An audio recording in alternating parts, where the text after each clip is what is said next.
ምን ደነገሽ? አይ አልደነገጥኩም። እስካሁን ድረስ ነግርህ ያላመንከኝ እንዴት ጠየቅከኝ ብዬ እኮ እንዴው ዝም ብዬ። አሁን መልሽልኝ። ልጅ አላት? እኔ አላውቅም። ምን ማለት ነው አላውቅም ማለት? አንቺ እኮ ነሽ ይሄን ወሬ ያመጣሽው። አዎ ግን እርግጠኛ አይደለሁም። እርግጠኛ ሳትሆኚ ነው ያወራሽው? አዎ። ኦኬ ስለዚህ ነው ያጣራሉ።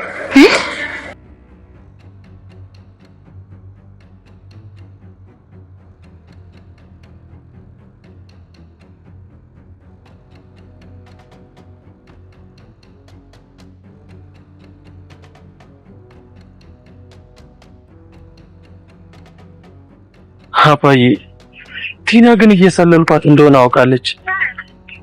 ያው ምንም መሄጃ ስለሌላት ነው ዝም ብላ ቤት የተቀመጠችው። ምን መድረሻ አላት ብለህ ነው? እኔ ልጅ ግን ነገሯን ካንተ ትሰውራለች። አዎ የሆነ ነገር አስቤያለሁ። መቼም ቢሆን ተስፋ አልቆርጥም ስትል ነበር፣ ግን ምን እንደሆነ ልትነግረኝ አልቻለችም። አዎ እኛ ሰው እንደሆነ ትጠረጥራለች። እሷን ነገር ተው። ግን ስለ ካሌብና ስለ ትሁት ምን ታስባለህ? አልገባኝም። ምን ላስብ እችላለሁ? ያው ያወራችሁት ነገር ካለ ብዬ እኮ። አረ ምንም ነገር አላወራኝ። ከትሁት ፍቅር የያዙ ይመስለኛል። እሷም እንደዛው። ግን ፍቅራቸውን ለመገላለጽ ሁለቱም የፈሩ ይመስላል። እሱን እኔም አይቻለሁ። ሁለቱም ላይ መፈላለግ እንዳለ እኮ ግልጽ ነው። እና ምንድነው የሚጠብቀው የኔ ልጅ? ካሌብ ጓደኛ የለውም። እስኪ ቅረበው የኔ ልጅ። ከኔ ጋር እስቲ ጓደኛ መሆን ከቻልን እናያለን። ትሆናላችሁ ዳኒ። አብራችሁ ቁጭ በሉ። ሐሳቡንም ጠይቀው እስቲ። እሺ ያው ብዙ ሐሳብ ይኖራል። ይሄን ደግሞ እየተወያያችሁ የምታመጡት ነገር አይመስልም? ልክ ነው።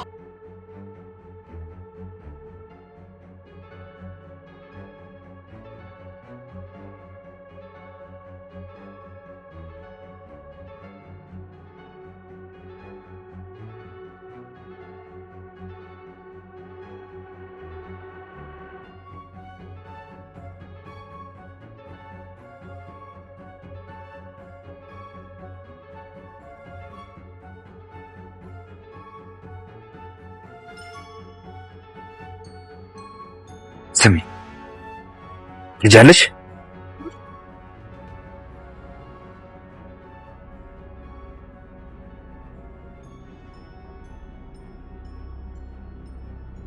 የትሁት ሐዘንና ስቃይ በዝቶ ማብቂያ ያለው አይመስልም። ነገር ግን ትሁት በዚህ ተከታታይና መጨረሻ የሌለው ለሚመስለው ስቃይዋ አንድም ቀን እጅ ሰጥታ አታውቅም። ትሁት ጠንካራና አስተዋይ ሴት ናት። የህይወት ስቃይ ፈተናዋ የጀመረው ተመስገን እሷን ካወቀበት ጊዜ አንስቶ ነው። ገና ምኑንም ሳታውቀው በልጅነቷም ይደፍራታል። ያም አልበቃ ብሎት ከቤተሰቦቿ ነጥሎ ጠልፎ ወስዷት ብዙ ስቃይና በደሎች ያደርስባታል። እስር ቤቱም ገብቶ ከወጣ በኋላ እሷንም ሆነ ቤተሰቦቿን ማብቂያ የሌለው ስቃይ ውስጥ በድጋሚ ይከታቸዋል። በዛ ምክንያትም ነው ትሁት ጉዳቷን ዋጥ አድርጋ ተወልዳ ያደገችበትን ሀገር፣ ልጇን እንዲሁም ቤተሰቦቿን ጥላ ወደ አዲስ አበባ የመጣችው። ነገር ግን ተመስገን አሁንም ድረስ ሊተዋት ፈቃደኛ አልነበረም። ከሷም አልፎ አሰሪዎቿን መቆሚያ መቀመጫ ሰጣቸዋል። አሁን ላይ ተመስገን ከምን ጊዜውም በላይ ትሁትን የራሱ የሚያደርግበት ትልቅ መሳሪያ አግኝቷል። እስከዛሬ ከሱ ደብቃ ያኖረቻት ልጅ እንዳለቻት ደርሶባታል። ከዚህ በፊትም ተመስገን እህቷንና ልጇን እንዳገታቸው አስመስሎ ነግሯት ትሁትን የራሱ ለማድረግ ሞክሮ ነበር። ትሁትም እህቷንና ልጇን አንድ ነገር እንዳያደርግባት በፍርሃት እቤቱ ድረስ ሄዳ ነበር። ነገር ግን እሷን ለማዳን ዳን ያለችበት ድረስ መጥቶ ባላሰበው መንገድ በተመስገን ማጅራቱን ተመትቶ ይዘረራል። ተመስገን በጣም ከመናደዱ የተነሳ መሬቱ ላይ ወድቆ እንኳን ሊተወው አልቻለም ነበር። በወደቀበት ሲደበድበው አይታ ያላስቻላት ትሁት አንድ ከበድ ያለ ዱላ አንስታ የተመስገንን ማጅራት መታ ተዘርረዋለች። በፍጥነትም ዳኒን ይዘው ይወጣሉ። በዛን ሰዓት የቲናን ሴራ ለማክሸፍ ስትከተላት የነበረችው ኤዱ አባዬን ጠርታ ሁሉንም የሰማችውን ነገር ትነግሯለች። ነገር ግን አባዬ ሁሉንም ነገር ቀድሞ አውቀውት ነበር። ቀጥሎም ወደ ቲና ጋር ይሄዱና ከተቀመጠችበት አስነስተው ሰምኛለሽ አንቺኛን ለመጣል ሴራ ስታሴሪ ግን ሳታቂው ወጥመድ ውስጥ ገባሽ። ሴትዮዋ የኛ ሰው ናት ብሎ ሲል ቲና በሰማችው ነገር ደንግጣ ድርቅ ብላ ትቀራለች።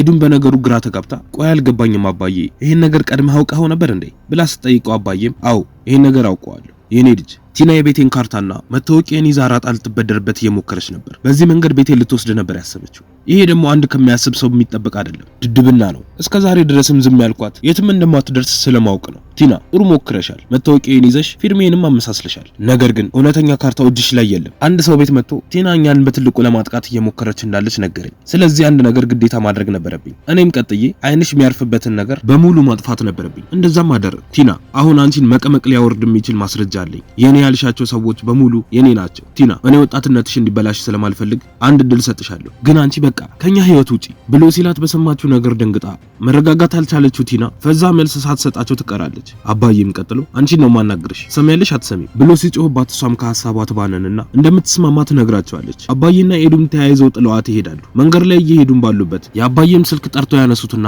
ማውራት ይጀምራሉ። ዳኒ ነበር። ትሁትም ቤት አምጥቷት እሱ እንደወጣ ነበር የነገራቸው። ስልኩንም ይዘጉትና ለኤደንም ይነግሯታል። እሷም ወደ ዳኒ አባዬም ደግሞ ወደ ትሁት ጋር ይሄዳሉ። በዛን ሰዓት ተመስገን ትሁት ማጅራቱን ብላ ከዘረረችው ቦታ ለመነሳት እየሞከረ ነበር። ቲናም በሩን በርግዳ ትገባና ልጅቷ የታለች የት ነው ያደረካት ብላ ትጮህበታለች። ተመስገንም በእናትህ ዝም በይ አትጮህብኝ፣ ራስ ምታት ሆንሽብኝ እኮ በቃ ትሁት የለችም ሄዳለች፣ ያ ዳንኤል ነው ምናምን የሚባል ልጅ መጥቶ ነበር ይዟት ሄደ ብሎ ሲላት ቲናም የበለጠ ተናዳ ቆይ እንዴት አንተ የት ነበርክ? እንዴት ነው እሱ ካንተ እጅ ፈልቅቆ ሊወስዳት የሚችለው? እውነት ተመስገን ሞታሃል ብላ ስትለው ተመስገንም እሱን ታዩና አንቺ ግን ባንቺ በኩል የነበረውን እንዴት አደረግሽ ተሳካልሽ ብሎ ይጠይቃታል። ቲናም ቀጥላ አልተሳካልኝም ብላ ትመልስለታለች። ተመስገንም ቀጥሎ ብድሩን እዛው በዛው ይመልሳል። እንዴት አልተሳካልሽም በእናትሽ ሞትሽ ነበር እንዴ ብሎ በከባዱ ቲናን ያበሽቃታል። በዛን ሰዓት አባዬ ቤት ደርሰው ከትሁት ጋር ቆመው እያወሩ ነበር። እሷም ቀጥላ ይቅርታ በጣም አባዬ እህቴን ይዘውብኝ ነው ምን ማድረግ እንዳለብኝ ራሱ አላውቅም በቃ ነይ ሲሉኝ ሄድኩኝ ብላ ትሏለች። አባዬም ቀጥሎ ምንም ይቅርታ አያስፈልገውም ደግሞ ትሁቴ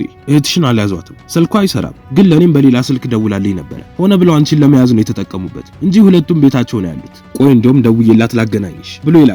በዛን ሰዓት ዳኒ አንድ መጠጥ ቤት ውስጥ ለብቻው ተቀምጦ እየጠጣ ባለበት ቲና ትመጣና አጠገቡ ተቀምጣ ማውራት ትጀምራለች። ቀጥላ የተናደድክ ይመስላል አብረን እንጠጣ ብላ ስትጠይቀው ዳኒም በንዴት ቆይ ቲና ለምን ይሄን ሁሉ ነገር አደረግሽ ለኔስ ለምንድን ነው ቀድመሽ ያላማከርሽኝ ብሎ ሲላት ቲናም አሸናፊዎች እኮ እናንተ ናችሁ ግን አንተ በጣም ተናደሃል ብላ ስትለው ዳኒም ከነሱ ጋር እንዳለው አረጋግጠሻል ማለት ነው አሁን ብቻዬን መሆን ፈልጋለሁ ተናድጃለሁ ዞር በይልኝ አሁን ብቻዬን ተይኝ ካልሆነ ደግሞ እኔ እወጣልሻለሁ ይልና ሂሳቡን ከፍሎ ተነስቶ ይወጣል። በዛን ሰዓት አባዬም የትሁት እህት ጋር ደውሎ እንድታወራቸው ያደርጋል። እህቷም ሆነ ልጇ በተመስገን እጅ እንዳልገቡ ስላወቀች ደስ ብሏት ስልኩንም ዘግታ አባዬን ይቅርታ ትጠይቀዋለች ለተፈጠረው ነገር በሙሉ። በዛን ሰዓትም ነው ቲናና ዳኒ በድጋሚ የተገናኙት። እንደመጣም ዳኒ ለምንድነው ቤትህ እንድቆይ ያደረከኝ ከኔ የምታገኘውን መረጃ ወደ እነሱ ወስደ ለማቀበል እንዲመችህ ነዋ ቆይ አሁን የተበላሸብኝንም እቅድ አንተ ነህ አይደል ሄደህ የነገርካቸው ብላ ስትለው ዳኒም ፈታ ብሎ ሲጀመር እኮ እኔ ስላንቺ እቅድ አላውቅም ከየት አምጥቼ ነው ይሄንን መረጃ መነግራቸው ይኸውልሽ ቲና ከተጠራጠርሽ ከቤቴ መውጣት ትችያለሽ ብሎ ይላታል። ቲናም ቀጥላ እሺ ይሁንልህ በቃ አንተ አልነገርካቸውም ብለን እናስብ ብላ ትለዋለች። ዳኒም ቀጥሎ ጥሩ እንግዲህ እንደዛ ማሰብ ይሻላል ሲመስለኝ ግን ተስፋ ቆርጠሻል ብሎ ሲጠይቃት ቲናም በጭራሽ ዳኒ መቼም ተስፋ አልቆርጥም ግን አንድ ነገር ይታየኛል አንድ ሌላ እቅድ አለኝ ብላው ተነስታ